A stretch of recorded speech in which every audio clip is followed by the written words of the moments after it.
ಬೇಲೂರು ತಾಲೂಕಿನ ಅರೇಹಳ್ಳಿ ಹೋಬಳಿಯ ಕಡೆಗರ್ಜಿ ಗ್ರಾಮದ ಗಡಿಭಾಗದಲ್ಲಿರುವ ಗುಡ್ಪೇಟ ಎಸ್ಟೇಟಿನ ಸುತ್ತಮುತ್ತಲಿನಲ್ಲಿ ಕಳೆದ ಸುಮಾರು 20 ದಿನಗಳಿಂದ 7-8 ಕಾಡುಕೋಣಗಳ ಗುಂಪು ಕಾಣಿಸಿಕೊಂಡಿರುವುದಲ್ಲದೆ ರಸ್ತೆಯಲ್ಲಿ ಸಂಚರಿಸುತ್ತಿದ್ದ ಸಾರ್ವಜನಿಕರೋರ್ವರು ತನ್ನ ಮೊಬೈಲ್ನಲ್ಲಿ ವಿಡಿಯೋ ಸೆರೆ ಹಿಡಿಯುತ್ತಿದ್ದ ವೇಳೆ ತನ್ನ ಪಾಡಿಗೆ ಹುಲ್ಲು ಮೇಯುತ್ತಿದ್ದ ಅವುಗಳು ಸಹ ರೋಚಕ ಪೋಸ್ ಕೊಟ್ಟ ದೃಶ್ಯಾವಳಿ ಇದೀಗ ನೋಡೋಕೆ ರೋಚಕವಾಗಿದೆ. ಅಲ್ಲದೆ ಸಾಮಾಜಿಕ ಜಾಲತಾಣಗಳಲ್ಲಿ ಹರಿಬಿಟ್ಟ ದೃಶ್ಯ ಇದೀಗ ಎಲ್ಲೆಡೆ ವೈರಲ್ ಆಗ್ತಿದೆ.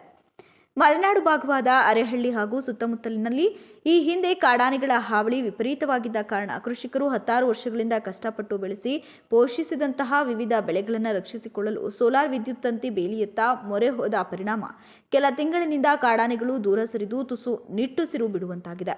ಇದರ ಬೆನ್ನಲ್ಲೇ ಹಲವು ದಿನಗಳಿಂದ ಕಡೆಗರ್ಜೆ ಹಾಗೂ ಸುತ್ತಮುತ್ತಲಿನಲ್ಲಿ ಸುಮಾರು 7-8 ಕಾಡುಕೋಣಗಳ ಗುಂಪು ಪ್ರತ್ಯಕ್ಷವಾಗಿದ್ದು ಇದೀಗ ಹಲವರಲ್ಲಿ ಆತಂಕ ಎದುರಾಗಿದೆ.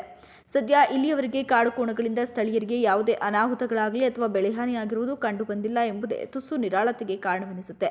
ಅದೇನೇ ಇರಲಿ, ಸುತ್ತಮುತ್ತಲಿನ ಕೃಷಿಕರು, ತೋಟದ ಕೂಲಿ ಕಾರ್ಮಿಕರು ಜಾಗೃತಿಯಿಂದ ಇರುವುದು ಉತ್ತಮ ಹಾಗೂ ಕಾಡುಕೋಣಗಳ ಚಲನವಲನಗಳ ಬಗ್ಗೆ ಅರಣ್ಯ ಇಲಾಖೆಯು ಆಗಿಂದಾಗೆ ಸಾರ್ವಜನಿಕರಿಗೆ ಹೆಚ್ಚಿನ ಮಾಹಿತಿ ನೀಡುವುದು ಸುರಕ್ಷತೆ ಎಂಬುದು ಹಲವರ ಅಭಿಪ್ರಾಯವಾಗಿದೆ.